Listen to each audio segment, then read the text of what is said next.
وليس العاقل من يميز بين الخير والشر، فإن الصبيان والنسوان يميزون أيضا بين الخير والشر. إنما اللبيب، من هو اللبيب؟ الذي يميز بين خير الخيرين وشر الشرين، هذا اللبيب العاقل، يميز بين خير الخيرين، هذا خير وهذا أخير، هذا شر وهذا أشر، فيحرص على فعل الأخير قبل فعل الخير ثم يفعل الخير، ويحرص على اجتناب الشر كله ويقدم الأشر ويجتنب الشر كله ولا يفعل شيء من الشر. هذا هو اللبيب وهذا هو العاقل. فالعقل قسمة من الله سبحانه وتعالى، خلق الله العقل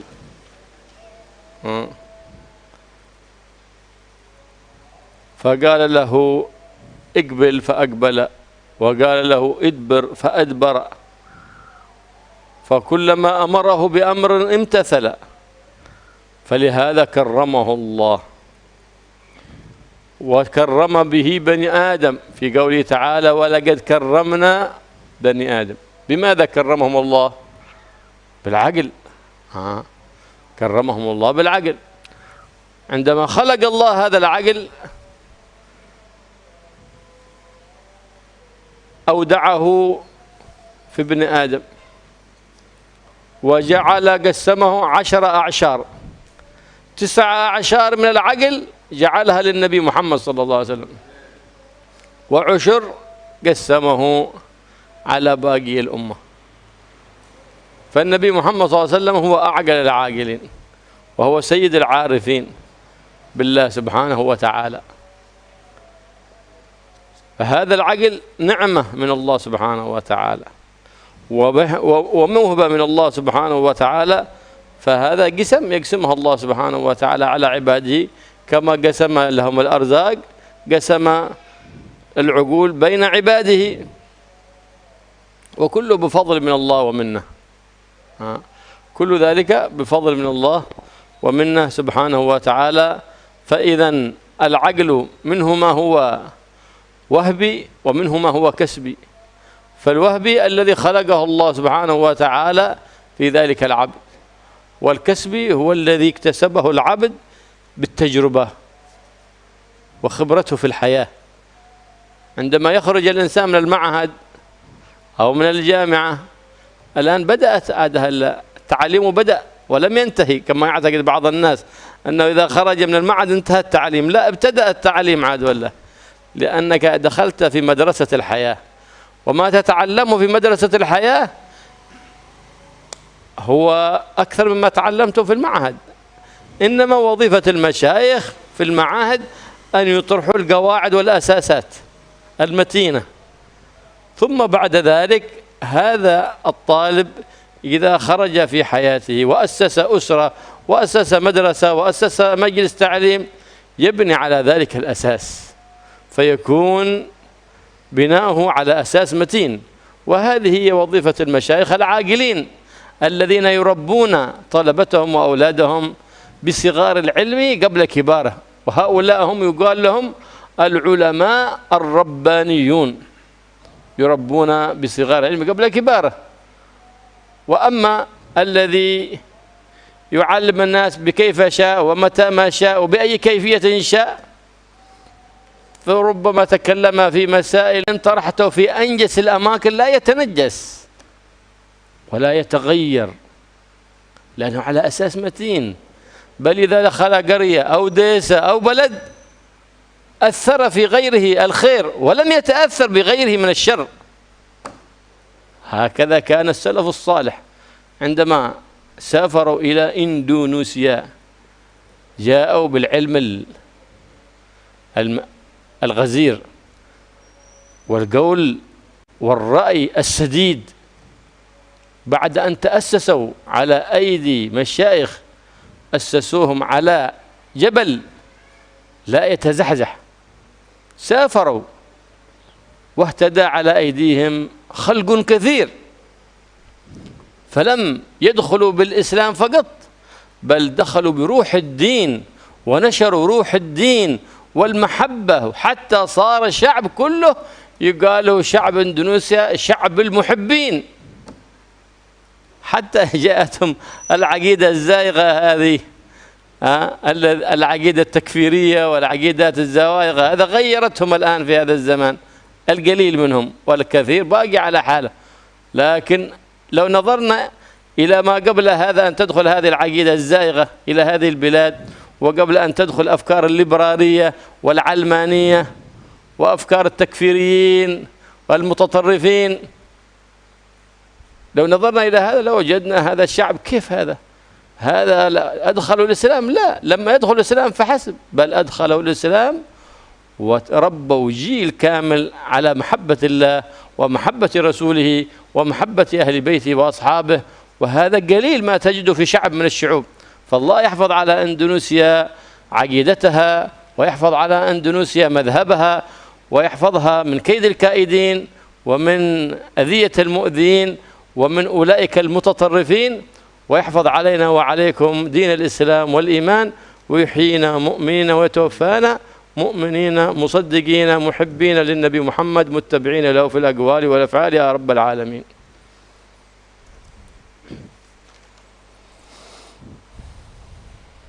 Orang yang berakal sempurna itu bukanlah orang yang bisa membedakan mana yang baik dan buruk, itu saja enggak. Karena kalau hanya membedakan mana yang baik dan buruk, anak kecil juga bisa. Anak kecil itu tahu, oh ini baik, ini buruk, tahu. Bahkan para wanita yang enggak sekolah pun itu bisa membedakan mana yang baik dan yang buruk. Orang yang berakal sempurna itu adalah orang yang mampu membedakan mana yang terbaik. Ketika ada dua hal sama-sama baik, dia tahu mana yang terbaik.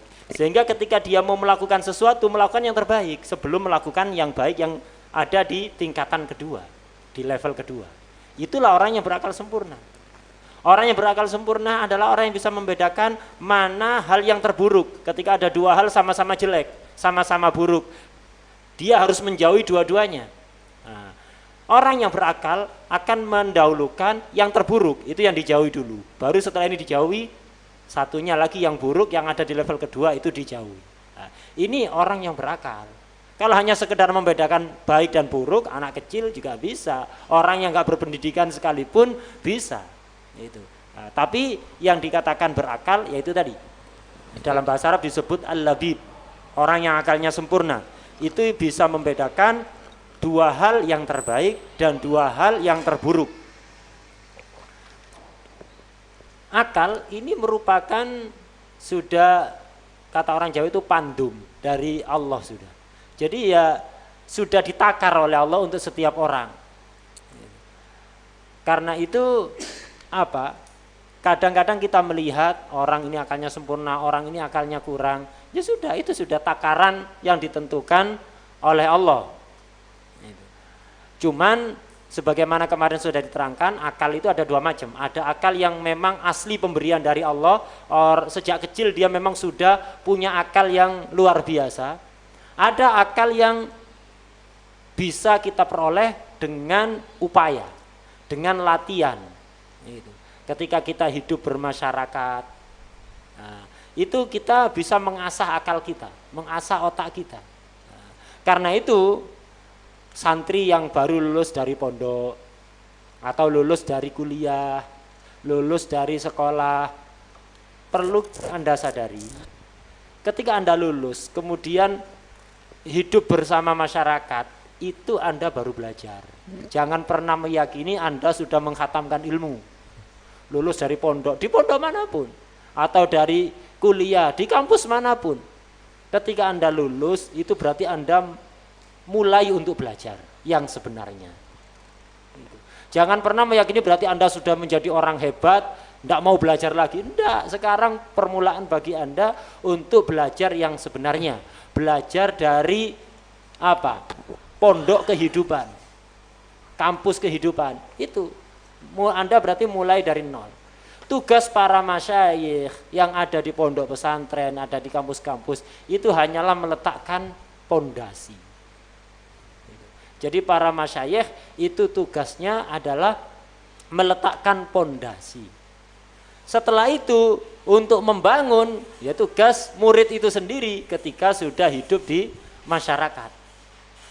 Karena itu yang dikatakan ulama robbaniyin itu adalah ulama yang mengajari santri-santrinya, murid-muridnya dengan ilmu dasar dulu sebelum mengajari ilmu yang besar, yang tinggi. Jadi diajari ilmu yang dasar, diperkuat dasarnya, sehingga ketika dasar itu kuat, santri itu nanti ketika sudah keluar dari pondok, ditaruh di daerah yang paling rusak sekalipun dia tidak bakalan berubah.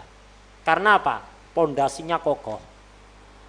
Nah, karena itu termasuk sebuah kesalahan ketika seorang syekh, seorang guru ngajari murid kok ilmu yang terlalu tinggi, bukan levelnya untuk santri itu.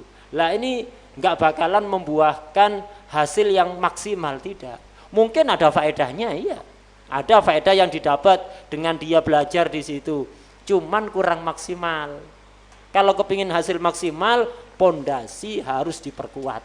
Sehingga murid itu nanti ketika keluar, ditaruh di mana saja tidak berubah, justru bisa merubah daerah yang ia tempati yang asalnya hancur-hancuran berubah menjadi lebih baik. Kita bisa melihat bagaimana para dai yang dulu menyebarkan Islam ada di Indonesia ini. Dari Hadramut. Itu para masyayikh, para habaib, para aulia yang datang dari Hadramut masuk ke Indonesia. Waktu itu Indonesia ya masih masih nggak kenal agama. Nggak kenal agama. Mereka nyembah roh leluhur, nyembah patung, nyembah macam-macam, nggak ngerti apa-apa. Para masyayikh, para ulama, para aulia, para habaib dari Hadramut datang ke Indonesia, mereka nggak berubah. Kenapa? Mereka sebelum masuk ke Indonesia di Hadramut sudah dibekali dengan ilmu yang kokoh, yang pondasinya kokoh. Masuk ke Indonesia nggak terpengaruh dengan budaya Indonesia yang tidak baik. Justru mereka mampu merubah Indonesia. Bukan hanya mengislamkan orang Indonesia, tapi bagaimana mereka memasukkan Islam ke Indonesia dan menanamkan roh agama pada warga Indonesia, pada penduduk Indonesia. Karena itu kita bisa melihat bagaimana penduduk Indonesia itu terkenal dengan penduduk yang ramah, penduduk yang senang kedamaian, penduduk yang muhibbin, pecinta kepada para ulama, pecinta para aulia, pecinta para habaib. Itu hasil didikan para masyayikh yang memang sudah dibekali dengan ilmu yang kokoh. Dan karakter seperti ini termasuk keistimewaan masyarakat Indonesia. Anda kalau pergi ke negara lain, jarang Anda bisa menemukan karakter seperti yang dimiliki oleh orang Indonesia itu. Tapi jangan sombong. Itu bukan hasil kita kemudian bim salah bim lahir langsung begitu, enggak. Itu hasil didikan para dai, para habaib yang memasukkan roh agama ke Indonesia. Jangan kemudian kita sombong merasa Islamnya yang terbaik di dunia. Jangan merasa sombong, kita dari mana? Jangan seperti kacang lupa kulitnya. Itu. Jadi yang membentuk masyarakat Indonesia karakternya seperti itu, masyarakat yang ramah, yang muhibbin, yang senang kedamaian. Itu adalah para masyayikh yang menyebarkan Islam di Indonesia. Dan ini dari dulu, sejak Islam masuk sudah seperti itu sampai sekarang warga Indonesia seperti itu. Sampai kemudian sekarang sudah mulai ada yang berubah, tapi nggak banyak. Kebanyakan masyarakat Indonesia masih seperti itu, karakternya baik. Jadi sampai kemudian masuk pemikiran-pemikiran menyimpang. Lah ini yang merubah beberapa masyarakat Indonesia. Pemikiran-pemikiran radikal yang gampang mengkafirkan orang, membid'ahkan orang. Lah ini yang merubah warga Indonesia. Akhirnya ada masyarakat Indonesia yang buas seperti hewan buas itu, beringas. Itu. Atau juga radikal kiri, itu dari radikal kanan. Ada radikal kiri yaitu pemikiran-pemikiran liberal. Lah ini yang merubah karakter orang Indonesia. Pemikiran liberal, radikal kiri atau radikal kanan yang gampang mengkafir-kafirkan orang, membid'ahkan orang. Lah ini yang merusak ajaran yang dibawa oleh para dai dan habaib dulu yang memasukkan Islam ke Indonesia. Kemudian tadi ada yang terlewat bahwa akal itu termasuk makhluk Allah yang istimewa.